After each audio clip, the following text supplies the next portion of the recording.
Olá, Oi, tudo bem? tudo bem, e você? Ó, tudo bem também. O meu áudio está funcionando direitinho. Tudo certo. Beleza, o seu aqui também. Então tá bom. Esperar um pouquinho, né?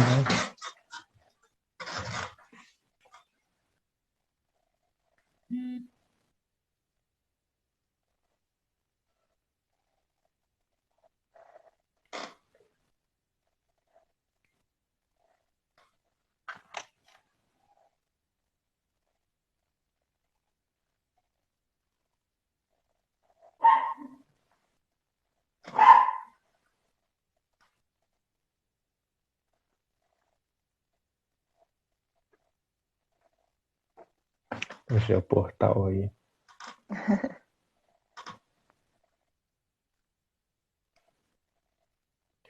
Então, Gisele, eu acho que a gente já pode começar a se apresentar, Sim, sim. porque leva um tempinho também, né? Uhum, E, enfim, depois a gente já começa o nosso bate-papo aqui. perfeito. Bem-vindo a todos. O meu nome é Pedro. Eu estou aqui hoje com a Gisele. Boa Nós noite, somos pessoal. membros do GetESA, né, o Grupo de Educação Tutorial da Engenharia Ambiental e Sanitária da UFJF, e também representantes do JPS, Jovens pelo Saneamento, Juiz de Fora. Eu sou cofundador e ela é membro interina agora. Nós fizemos essa parceria com o GetESA porque a gente queria discutir sobre soluções sustentáveis para resíduos orgânicos. A Gisele, ela tem bastante experiência com resíduos e, enfim, e a gente trouxe esse bate-papo aqui para conversar um pouco sobre isso, tá bom? Gisele, se quiser conversar, falar alguma coisa, pode ficar à vontade. Desejar boas-vindas a todo mundo, né? Obrigada aí por estar assistindo o nosso bate-papo. Espero aí que seja uma conversa bem enriquecedora para todo mundo, né? Meu celular, ele não tá firmando de jeito nenhum aqui, toda hora eu tô tendo que. Enfim. Mas então, né, para a gente começar aqui o nosso bate-papo, a gente tem que primeiro fazer uma introdução ao resíduo sólido, né? Porque a gente está falando de resíduo orgânico, mas o que que é o resíduo orgânico? E para começar, eu vou citar aqui a Política Nacional de Resíduos Sólidos, que ela trouxe aí várias definições muito importantes para o setor e principalmente para as nossas discussões aqui. A política, né, ela traz a diferença entre resíduo e rejeito. Sendo rejeito o material que você não consegue mais aproveitar com as tecnologias já vigentes e tal. E nós estamos discutindo aqui, né, os resíduos orgânicos, ou seja, resíduo orgânico. Ele tem ainda uma forma de reaproveitamento. E é bem grande, por sinal. Os resíduos orgânicos eles são um potencial aí, fonte de nutrientes, tem muito poder calorífico. E, infelizmente, no Brasil, eles não são tão bem aproveitados, né? Os resíduos orgânicos, eles são basicamente constituídos por restos de animais, vegetais, tem diversas origens também, de podas, industrial, né? Por exemplo, lodo de esgoto, enfim, tudo que é orgânico é considerado resíduo orgânico, né? E uma característica interessante dos resíduos orgânicos na perspectiva brasileira é que eles representam mais de 50% dos resíduos gerados na malha urbana. Então, a gente tem aí um país que metade dos resíduos são orgânicos e praticamente não são reaproveitados, né? É um desperdício, é quase um crime, eu falo, porque eles têm, né? Você tem muitas opções do que fazer com eles, várias formas de se aproveitá-lo, e não é feito. Na Sim. verdade, eu até trouxe um dado interessante aqui: apenas 0,3% dos resíduos que chegaram em alguma unidade de processamento, né, aterros, unidades de triagem, segundo o diagnóstico do manejo de resíduos urbanos, tá, de 2015. Né, 0,3% apenas de todo esse resíduo foi encaminhado para uma unidade de compostagem. Ou seja, né, Pouquíssimo, assim, quando a né? gente fala de resíduos sólidos, O Brasil tem um cenário muito complicado, né? Não só resíduos sólidos, mas todo o saneamento brasileiro não tem Uhum. indicadores muito bacanas. E resíduos, claro, também tem esses dados que não são nada legais, principalmente quando a gente está falando de reaproveitamento. Destinação já é uma dificuldade para a gente, reaproveitamento, então, é outra coisa. E uma coisa interessante, né, sobre os resíduos orgânicos é que, bom, resíduo orgânico não é nada mais, nada menos do que nutriente, né? Não deixa de ser. Porque você tem ali fósforo, você tem ali nitrogênio. Então, por exemplo, no Brasil, 57% dos nossos fertilizantes, eles são fertilizantes fosfatados. Porque os solos brasileiros, eles são extremamente pobres em nutrientes. Então, um país líder aí, né, no agronegócio, que importa 57% de fertilizante e não aproveita seus resíduos orgânicos, né? Por isso que eu brinco que é quase um crime. E Sim. assim, pensando quando eles são bem despejados ainda, né? Que pelo menos estão indo para algum lugar. Mas enfim. E falando nisso de fósforo, é interessante mencionar que já se é falado em crise do fósforo, guerra do fósforo, né? Eu já vi alguns pesquisadores dizendo que depois da guerra da água, né, nós teremos a guerra do fósforo, porque são poucas as reservas de fósforo, fósforo mesmo, né? São poucos os minerais fosfatados e suas jazidas, e são extremamente exploradas. Além de ser exploradas, o ciclo do fósforo, ele é um ciclo muito longo, então a gente acaba não tendo um não é sustentável, né, o que se tem feito até então, porque a gente acaba com as jazidas, mas não dá tempo do ciclo se completar, então a gente aí tem uma falta, uma demanda muito alta e uma produção, digamos assim, né, muito baixa de fósforo. Então nós precisamos de alternativas que possibilitem recuperarmos esses nutrientes, né? Eu citei aqui só o Uhum. fósforo, mas temos vários outros e vários outros potenciais também de reaproveitamento do biogás. Uhum. Não, eu concordo totalmente, né, com tudo que você Sim, colocou. Realmente, os resíduos orgânicos possuem um potencial muito grande de reaproveitamento, mas eu acho importante também a gente pensar nos problemas que esse resíduo pode causar quando ele não é destinado exatamente. corretamente, né? Não tem uma destinação adequada, né? Falando de Brasil aí, muito que você citou, né? Os lixões são muito presentes ainda na nossa realidade, né? Eu tenho um dado aqui, ó, do Portal do Saneamento Básico, um dado de 2020, que o Brasil ainda possui 3.257 lixões. E apesar de a gente saber que lá na Política Nacional de Resíduos Sólidos, em 2010, tinha um prazo, né, de 4 anos para que os lixões deixassem de existir no Brasil. Sim. E agora Porém, esses nós prazos sabemos foram atualizados, né, pelo novo marco. exatamente, pelo novo marco legal do saneamento, né, esses lixões devem ser erradicados até 2024. Mas assim, será que a gente vai conseguir, né? Mais de 3 mil lixões é muita coisa ainda, né? É muita É coisa. um problema muito grande que nós temos. E, e o que acontece, né, quando esses resíduos orgânicos vão para os lixões? O lixão é uma forma de disposição totalmente inadequada, a céu aberto, sem preparação do solo. Ou seja, o resíduo orgânico, né, de acordo com a sua degradação, ele vai estar ali poluindo o ar, o solo, água superficial, água subterrânea. Além de estar colocando catadores em risco, né, porque a gente sabe também que essa é uma realidade, né, de catadores que Sim, trabalham em lixões, e atrai vetores de doenças, né, causa maus odores. Então, assim, é uma série de problemas quando o resíduo orgânico é destinado a lixões. Tem-se também disposição em aterros controlados, né, que seria uma versão melhorada dos lixões, porque recebe a cobertura de solo. Mas ainda assim tem vários problemas, porque não tem permeabilização da base, né? Então vai continuar ali poluindo o solo, águas subterrâneas, enfim, né?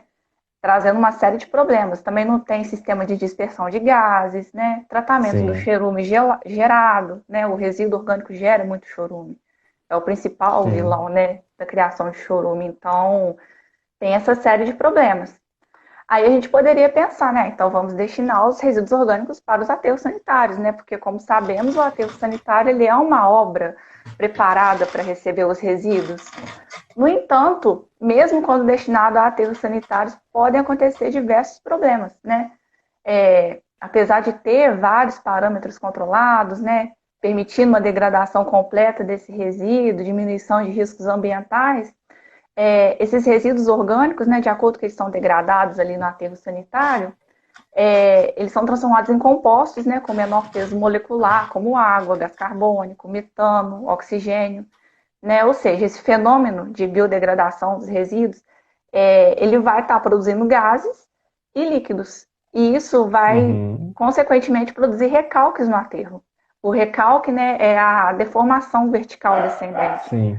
Ou seja, isso a longo prazo pode ocasionar instabilidade no maciço de resíduos, né? Ocasionar acidentes, conforme já aconteceu várias vezes, enfim. O principal Existem, né, na vilão. literatura e Uhum. documentados muitos acidentes por conta disso. Sim, sim. E o principal vilão, no caso, é o resíduo orgânico, né? Porque ele é altamente, né, biodegradável.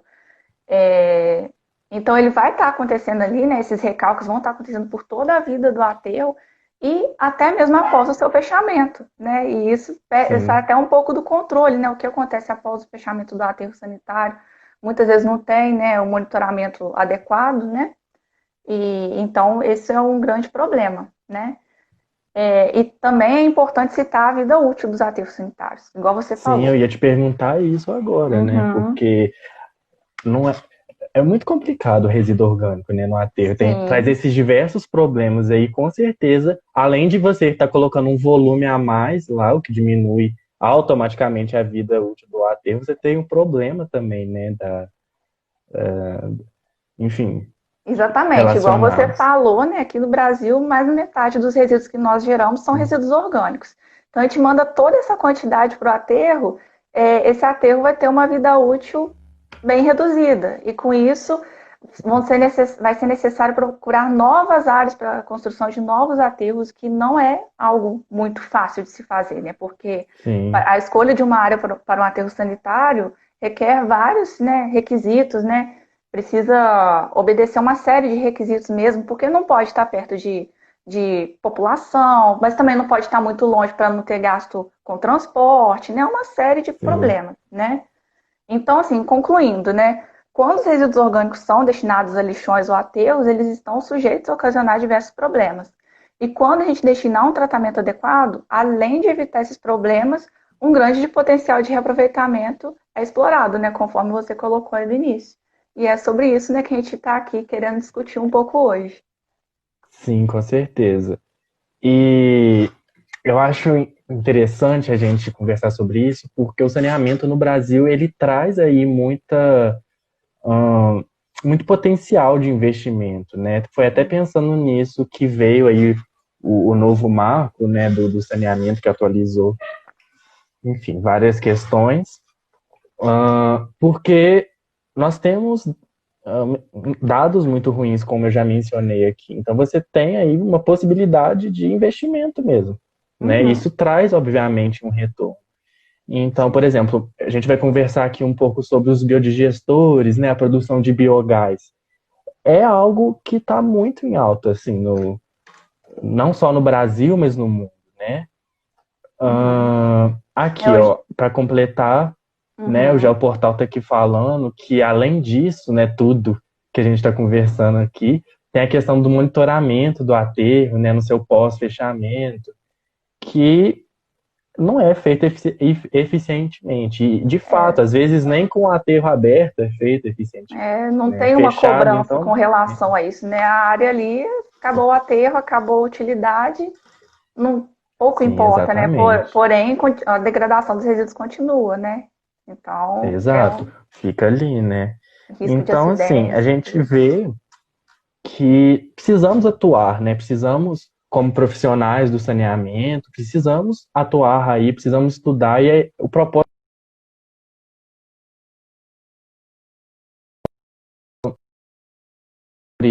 dessas questões dos resíduos e Pedro, você conversar, travou né? aqui para mim. Sua última fala não deu para pegar. Voltou? Voltou? Voltou. Ah. Eu só estava falando que é muito importante a gente conversar sobre isso, porque é uma demanda importante, né?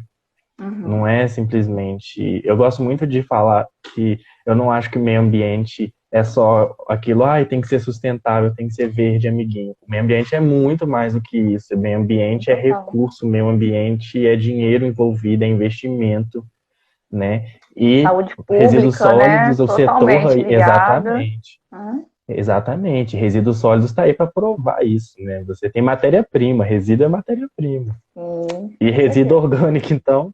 Com Mas certeza. então vamos lá, né? Uma dessas soluções de tratamento que a gente tem, Gisele, são os biodigestores, né? Que, enfim, tem a ver com biogás. E, né, o que que são os biodigestores? Os biodigestores, basicamente, são reatores, né, que simulam o que acontece ali, o processo de degradação da matéria orgânica, só que de forma controlada. Ou seja, eles são projetados para simular essa realidade que acontece ali e tentar acelerar, né, otimizar isso de forma que conseguimos aproveitar, dar um certo destino mais adequado para o nosso substrato ali, né? Uma das opções que a gente tem assim, para usar nos biodigestores são os resíduos orgânicos, né? Você consegue projetá-lo para que os micro-organismos presentes ali, eles degradem essa matéria orgânica e o produto dessa degradação você consiga usar de forma positiva. Eu só Uhum. vou arrumar um pouquinho aqui minha câmera, aqui no celular, ele escorregou. Pronto. Enfim.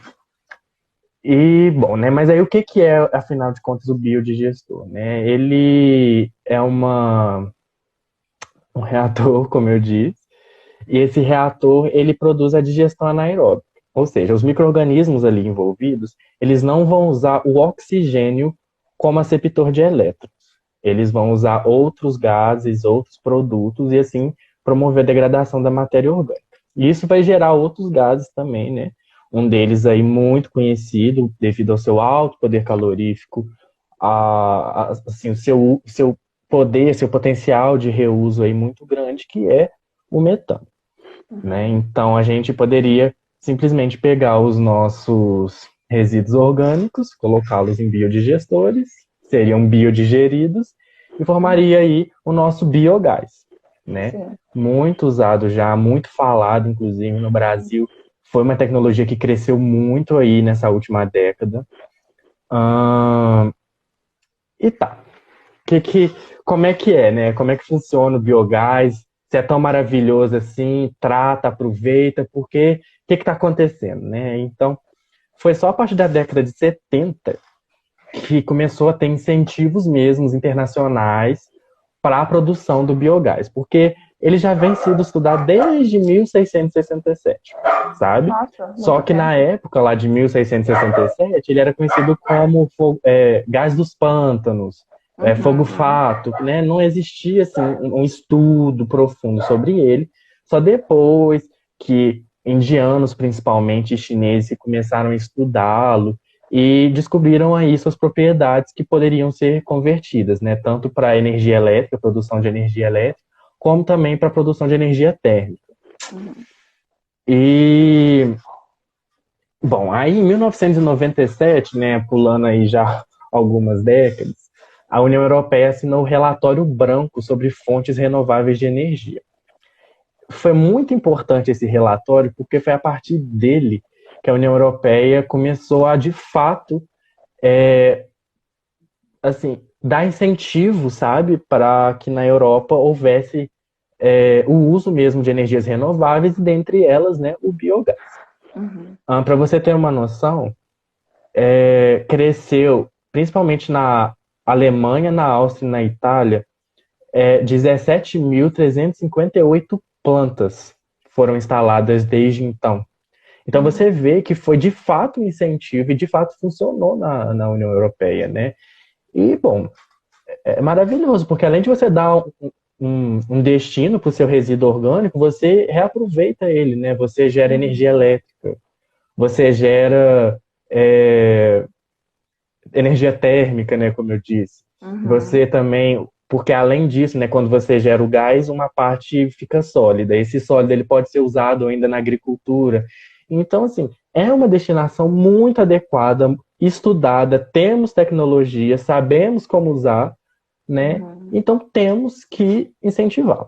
É, e No bacana, Brasil, né? Porque é uma energia sim, renovável e melhora a questão também das energias que a gente conhece que poluem muito, né? Como termoelétricas, né? exatamente, É exatamente. necessário mesmo fazer essa substituição, né? Sim, foi inclusive algo que motivou a União Europeia, né, como eu Uhum. disse, porque na década de 70 a gente teve a crise do petróleo, a crise energética de Uhum. fato. Então foi um contexto ali que propiciou aquele pensamento, né, nossa, realmente assim as coisas são acabam, né, nem tudo ali o petróleo, ele é uma a gente basicamente a forma de energia era o petróleo. E hoje em Sim. dia não, as matrizes energéticas já mudaram bastante. Mas infelizmente as formas de energia sustentáveis ainda têm uma parcela muito pequena de participação quando você olha o cenário global, principalmente nos países subdesenvolvidos, né? A Uhum. realidade é um pouco melhor nos países desenvolvidos. Mas então, no Brasil, nós não ficamos para trás. O Brasil, na última década, começou bastante a incentivar o uso de biodigestores. Com o crescimento do mercado de carbono, começaram a haver políticas de incentivo de estudos, também como de instalação, porque acaba que muitos estudos, por serem internacionais, quando você vai tentar aplicá-los aqui, que temos um clima diferente, nós temos uma realidade diferente, isso precisa ser adaptado. Então, precisou ter mais estudos, né? A gente está falando de micro-organismo, a temperatura altera a eficiência do processo inteiro. Então, precisou-se incentivar novos estudos, né, para a gente conseguir adaptar a realidade brasileira. Uhum. E aí, de 2005 a 2013, mais de 1.000 biodigestores foram instalados. Só que esses biodigestores, a princípio, eles eram instalados em pequenas unidades rurais, sabe? Uhum. Principalmente de suinocultura. Porque nos biodigestores, além dos resíduos orgânicos, você pode tratar também efluentes.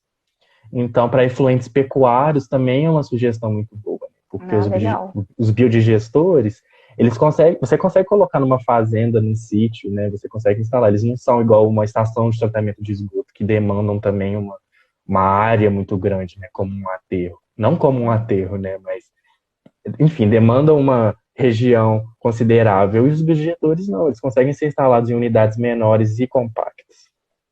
Aí Então, bacana, né, que essas. fecha o ciclo ali no próprio local, né? A própria pessoa que está gerando o resíduo, Exatamente. gerando o efluente, está cuidando do próprio resíduo, do próprio efluente. Isso aí eu acho que é uma coisa muito bacana. Exatamente. Porque além É. dela cuidar do próprio. É muito legal, né? Porque além dela cuidar Aham. do próprio resíduo ali, ela converte esse resíduo em algo que ela pode usar ainda, né? Ela Exatamente. reaproveita de fato esse resíduo que provavelmente iria para um aterro sanitário, um lixão, enfim, Uhum. vira energia elétrica. Aí Muito ela já legal. consegue reduzir, sabe, na conta, por exemplo, principalmente Uhum. essas produções de, de animais, né, pecuários, que precisam, assim, que demandam muita energia por N motivos, né? E então você está tratando ali o seu resíduo, que é necessário, a lei fala você tem que tratar, e você ainda reaproveita em benefício próprio. Então isso é muito positivo, né? Muito. Assim, e aí em 2008, já com essa explosão aí da energia limpa, que as coisas começaram a mover mais depressa aqui no Brasil, sabe? Aí veio a Política Nacional de Resíduos Sólidos, veio a implantação do primeiro laboratório de biogás aqui no Brasil, diversas políticas de fomento, principalmente no sul do país. E aí que a coisa começou a andar. Hoje nós temos um cenário que não é ideal, mas já é muito melhor do que já foi. Um Uhum. cenário que inclusive pode ser acessado, tá? Existe um mapa interativo que você consegue ver a produção de biogás por ano. Se alguém tiver interesse, estiver assistindo, a gente pode passar pelo direct, de fonte oficial, tá? Ahn, enfim. Mas então, é, parece perfeito, né? Igual a gente conversou. A gente consegue fechar um ciclo na sua própria propriedade. Uhum. Não é uma tecnologia assim difícil. Existem estudos. Então, qual que é o empecilho, né? Qual que é o problema dos biodigestores? Bom, os biodigestores, eles, como a gente está tratando ali de micro-organismos, né? São reatores biológicos, nós vamos ter qualquer variação de temperatura, pH, dependendo do seu efluente, do seu resíduo ali, vai causar um distúrbio no seu reator, o que vai dar problemas de eficiência, de geração, de energia, enfim. Você acaba tendo que colocar um inóculo. Um inóculo seria um micro-organismo já preparado para isso, para começar mais rápido, para ele já se adaptar, né? Porque você tem esse problema também, a adaptação dos micro-organismos. Então, são uma série de empecilhos que é, não impedem a instalação, mas de certa forma Dificultam, né? dificultam, né? Porque Uhum. eles também exigem um certo grau de operação ali, uma preocupação operacional muito grande, né? Então, assim, e fora a formação de malodores também, é muito comum quando a gente tem reatores anaeróbios, temos a formação de odores. Claro que existem pesquisas também para evitar isso, tratar esses gases, né, mas que tem, estão envolvidos com o odor, mas não deixa de ser um empecilho, né? Uhum. Mas assim, mesmo com todas essas desvantagens, deve ser incentivado essa tecnologia no Brasil por todos esses motivos que a gente já comentou aqui. É uma energia limpa, é uma energia renovável, diminui o volume de resíduos que vão para o aterro. Então, assim, deve ser investida. E, na verdade, a CI Biogás disponibilizou no início desse ano um e-book com as perspectivas brasileiras assim do setor, sabe? Esse e-book é muito bom porque tem tudo detalhadinho lá de como que está funcionando aqui, como que funciona, porque acaba que qualquer pessoa pode entrar no mercado de biogás.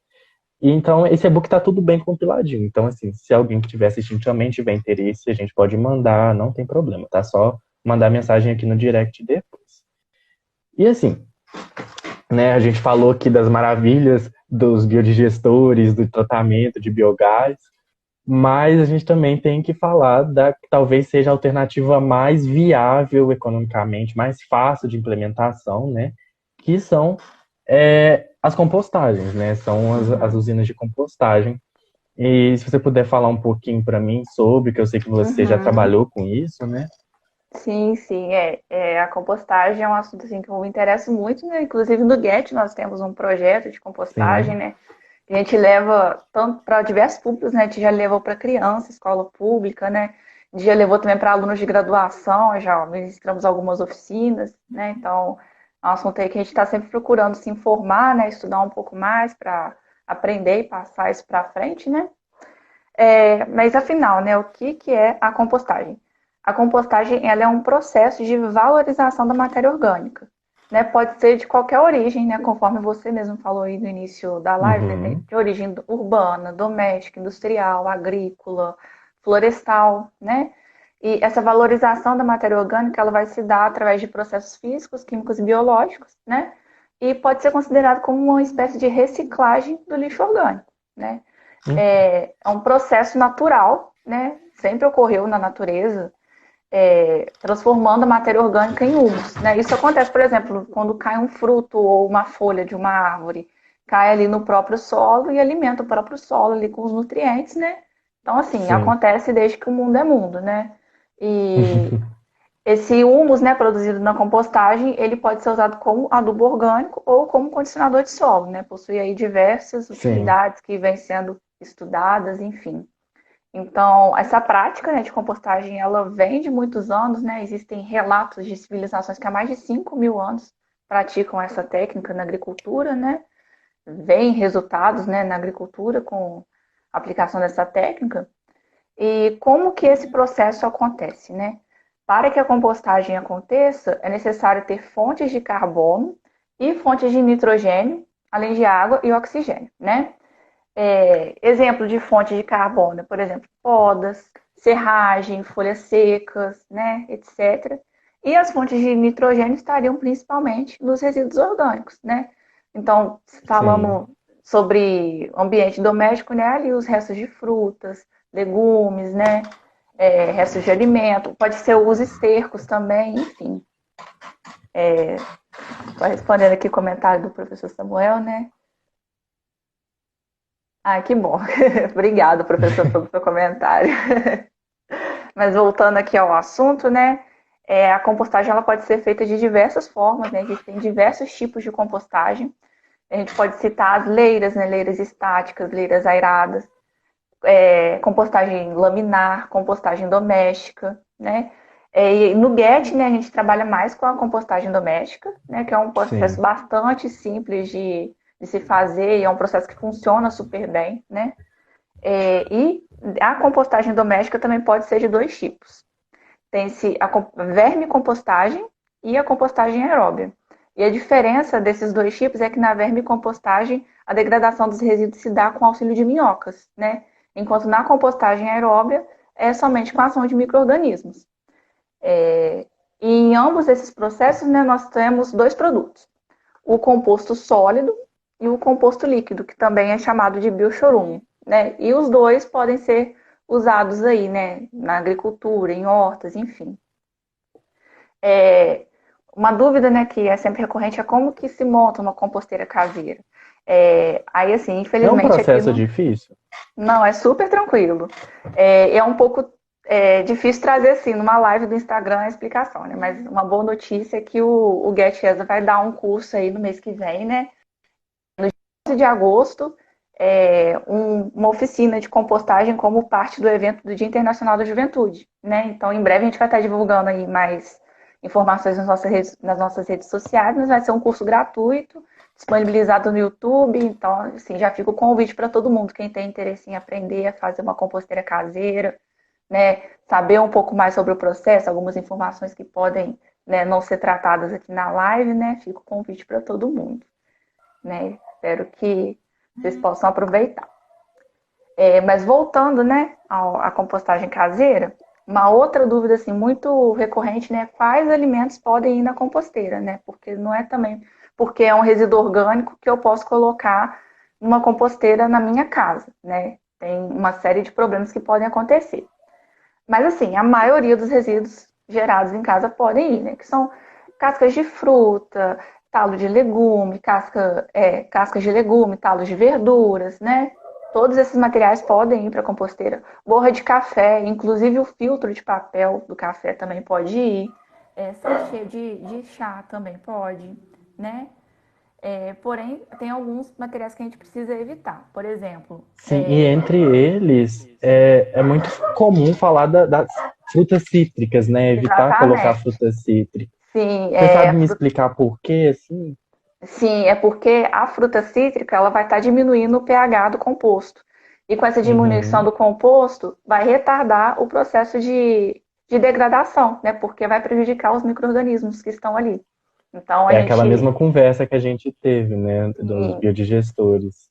Pois é, a compostagem também tem uma série de parâmetros para que ela ocorra com sucesso. Porém, nas nossas casas a gente sabe que é difícil, a gente não vai estar monitorando ali pH, temperatura, umidade. Apesar de ter assim algumas dicas, né, algumas técnicas para a gente, né, ter uma noção, mas não tem como a gente monitorar. Então, assim, por exemplo, evitar colocar a fruta cítrica para evitar a diminuição do pH é uma forma, né, que a gente tem de cuidado, né? Uhum.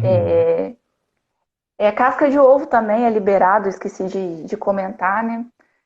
Mas falando aí do que não é liberado além das frutas cítricas, também a gente tem que evitar temperos fortes, né? Fezes de animais também não podem, né? Por conta de micro-organismos patogênicos, enfim. Mas, né, conforme eu falei, a maioria do que a gente gera em casa poderia, né? Ir para uma composteira caseira tranquilamente. E junto desses resíduos, né, é muito importante a gente colocar as fontes de carbono, né? Porque é necessário ter uma proporção de carbono e nitrogênio para que a compostagem Sim, ocorra. Mas é mais um parâmetro também que é muito difícil de a gente medir, né, essa proporção em casa. em casa. Mas assim, em geral, colocar uma proporção 1 para 1 de matéria verde e matéria castanha costuma dar certo. Mas vai muito assim da vivência e da experiência que você tem com a sua composteira, né? Eu, por exemplo, eu tenho uma composteira na minha casa desde setembro. Não comecei acertando, né? Aí, de acordo com a vivência, a gente vai entendendo, ó, se eu colocar um pouquinho mais aqui, vai acontecer mais rápido.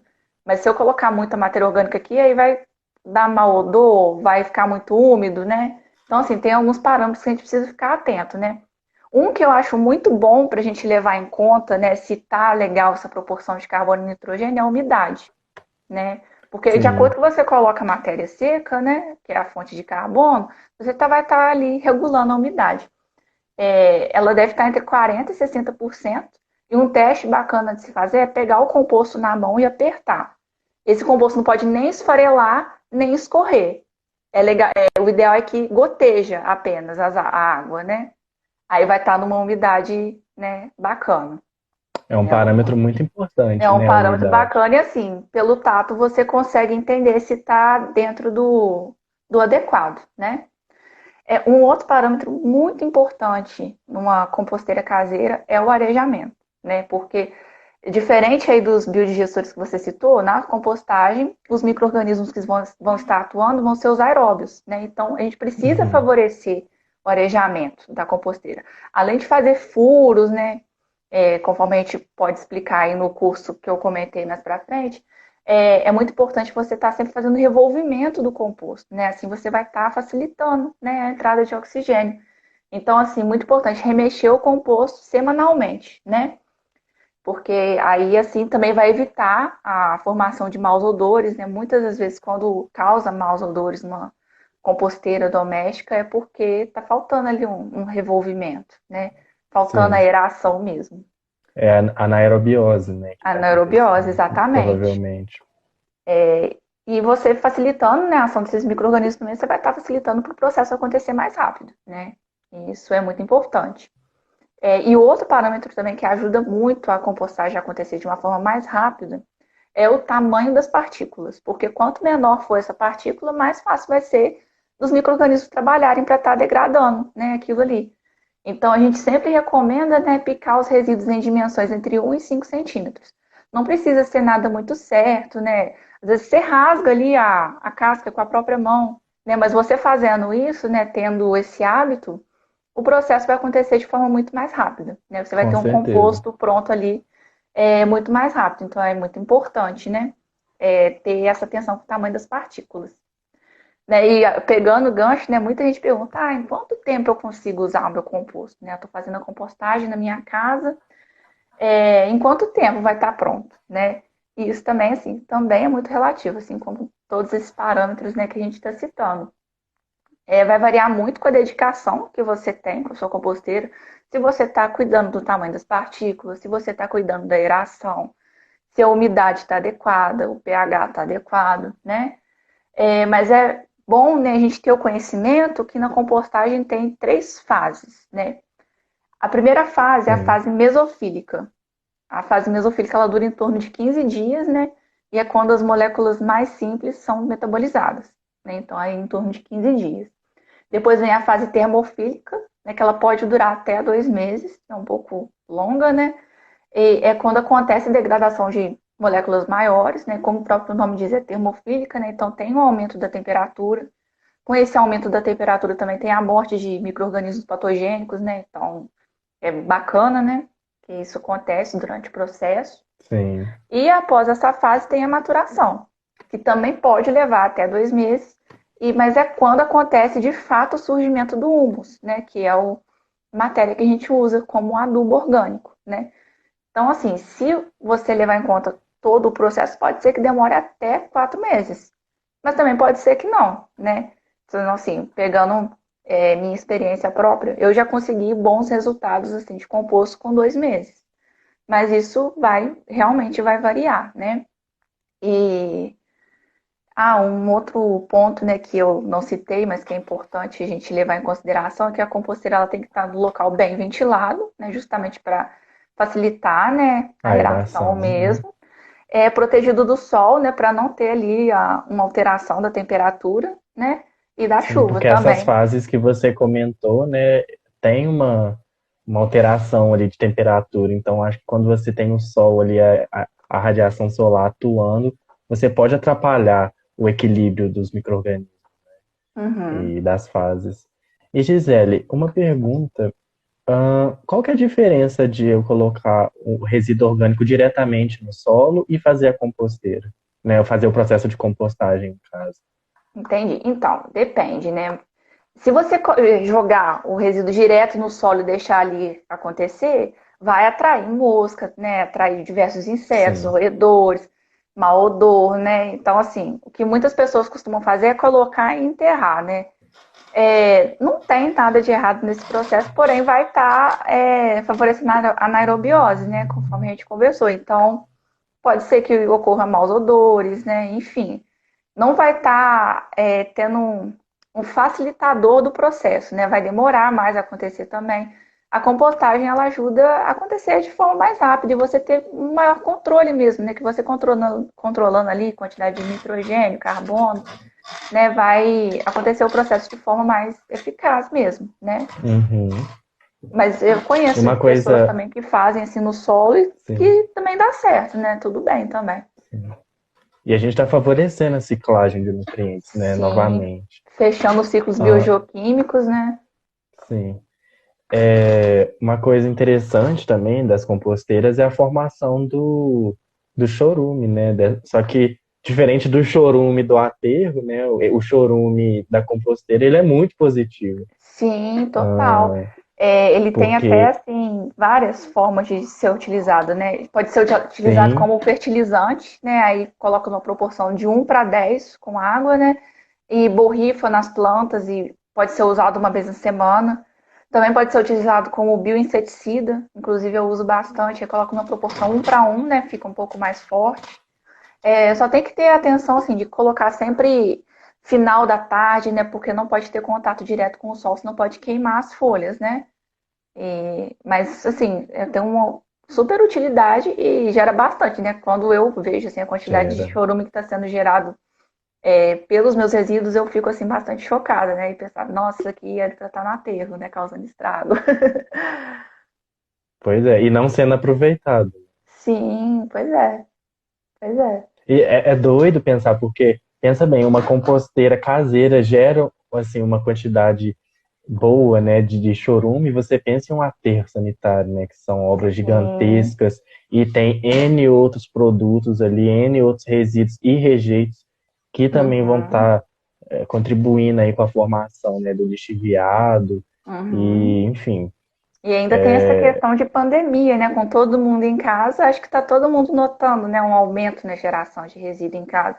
Muitas com pessoas que não certeza. estavam acostumadas a comer em casa agora estão comendo. Então, assim, é um aumento perceptível e é uma situação, assim, propícia, né, para quem ainda não começou a fazer compostagem em casa, mas tem interesse, começar, né? Porque aproveitar mesmo o tempo livre, né? E acompanhar esse processo de perto também é muito, muito legal, né? Uhum. Sim. Tá. Pessoal, se vocês tiverem alguma pergunta, eu acho que a gente vai ficando por aqui, né, Gisele? Nosso bate-papo Uhum. já rendeu bons ensinamentos, né? Porque a proposta era a gente trazer soluções sustentáveis para os resíduos orgânicos, né? E a gente trouxe aí a compostagem, você ainda trouxe a compostagem doméstica, né? Que a gente consegue fazer em casa, dar uma solução em casa. Uhum. Comentamos também sobre os biodigestores, então é isso mesmo. E tem N outros também tratamentos. Tem um que eu gosto muito que é nessa linha de aproveitamento de nutrientes, que você mineraliza no caso, né, o fósforo do lixiviado, e você consegue usar essa, esse material, né, a estruvita, você consegue usar ela, aproveitar Sim, ela novamente. Então, assim, nós temos tecnologia, nós temos formas de dar uma destinação ambientalmente mais adequada, então precisamos incentivar isso, né? com Precisamos certeza. investir nisso. Com certeza. Só responder aqui uma pergunta da Isabela, né, antes da gente finalizar. Ela tá falando que ela tem uma composteira caseira em casa e já viu minhocas na superfície, né? E o que pode ser? Então, Isabela, a minha composteira, ela não tem minhoca. Eu trabalho com a compostagem aeróbia mesmo, porque eu acho assim mais simples, né? Porque com as minhocas podem surgir alguns outros problemas. Mas essa questão de Sim. minhocas na superfície pode ser excesso de água, né? Então as minhocas vão estar fugindo ali por causa da sensibilidade delas. Então a solução seria colocar mais matéria seca, né? Colocar mais serragem, ou mais folhas secas. E também tomar cuidado em tirar o biochorume da última caixa, né? No caso, você deve ter a composteira em baldes, né? Ter esse cuidado de estar sempre tirando o biochorume da última caixa, que assim também vai facilitar a diminuição da umidade, né, do composto. Sim. E eu queria já convidar também, para quem está assistindo, o JPS vai fazer uma nova live em breve com a Eclo, que é uma Que legal. empresa de uma ex-aluna da UFJF, né, da Engenharia Ambiental, que eles fazem o processo de compostagem, sabe? É muito bacana o que eles fazem. E Super eles vão vir oportunidade de contar aqui um negócio, pouquinho com né, a gente. também. Sim, é uma oportunidade de negócio, exatamente. Sim. Então, assim, eles vão vir aqui bater um papo com a gente sobre isso. Então, assim, todos que estão assistindo estão convidados. Queria agradecer aqui também todo mundo que tá dando parabéns, né? Muito obrigado. Aproveitar o Professor momento Samuel. merchan, aproveitar o momento merchan para falar mais uma vez do curso que nós do Get vamos dar no mês que vem, Sim, dia 11 de agosto, tá? Uma oficina de compostagem, né? Fiquem ligados nas nossas redes sociais que a gente vai estar aí divulgando mais informações, né? A gente está isso preparando com aí. muito carinho. A pergunta da Isabela aqui, ó. O chorume tem cheiro ruim? O que pode causar esse cheiro? Ó, tem cheiro ruim, sim, isso daí, inclusive, causa, né, bastante repulsa, né? Mas, assim, na composteira em si não vai dar o cheiro porque vai estar fechado, né? Mas uma causa poderia, na vermicompostagem, poderia ser as minhocas afogando no próprio chorume, né? Então, mais uma vez, a dica seria estar sempre esvaziando a última caixa, né? Não deixar esse chorume acumular ali para evitar, né, que as minhocas caiam, evitar o mau Uhum. cheiro e tudo, né? Problema de Mas, aeração também, né? sim, Comentamos aqui. mas o mau cheiro do chorume vai existir mesmo, mas assim, né, na diluição e tudo acaba que resolve um pouco do problema, né? Então tá bom, Gisele. Então A gente vai tá. ficando por aqui, tá bom? Muito obrigado Obrigada, por estar aí pessoal. tendo esse papo aí com a gente. Então, obrigado a todos que assistiram. A live vai ficar disponível, tá? Tanto aqui no perfil da JPS quanto também no perfil do Get. Então, caso vocês queiram assistir novamente, mandar para outra pessoa, é só acessar nossas redes sociais. Os materiais também que usamos estão disponíveis. Aqui é só pedir para a gente no direct que a gente manda. O mapa interativo, o e-book, os cursos, né, que o Get vai dar e também a nova conversa aí que teremos com a Apple. Enfim, muito obrigado novamente a todos que assistiram. Foi um prazer estar aqui e boa noite. Boa noite, obrigada, gente.